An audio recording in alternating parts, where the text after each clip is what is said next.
ప్రత్యర్థి జట్టు గెలుపుని ఏ ఆటగాడు జీర్ణించుకోలేడు. మ్యాచ్ తమ చేతిలో నుంచి చేజారిపోతుంది అనిపిస్తే ఎంతకైనా తెగిస్తారు. లైక్ ఆ ఆటగాడి ఫోకస్ ని మళ్లించేందుకు కవ్విస్తారు. కొందరైతే సెజ్లింగ్ కూడా చేస్తారు. ఆటగాడిపై ఒత్తిడి పెంచేందుకు ఇలాంటి దారులు వెతుక్కుంటారు. అయితే దానికి కొంత పరిమితి ఉంటుంది. హద్దులు దాటి ప్రవర్తిస్తే మూల్యం చెల్లించుకోక తప్పదు. ఈ సీజన్ ఐపీఎల్లో కొందరు శృతి మించి ప్రవర్తిస్తున్నారు. దానికి బీసీసీఐ అదే స్థాయిలో బదిలిస్తోంది. కుదిరితే ఫైన్, లేదంటే ఓ మ్యాచ్ నిషేధం విధిస్తోంది. తాజాగా లక్నో ఆటగాడికి బీసీసీఐ షాక్ ఇచ్చింది.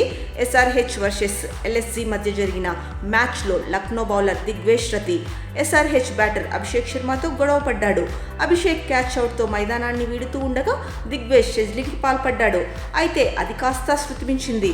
అభిషేక్ అవుట్ అయిన తర్వాత నోట్బుక్ సెలబ్రేషన్స్ వరకు బాగానే ఉన్నా ఆ తర్వాత ఓవర్ యాక్షన్ చేశాడు దిగ్వేష్.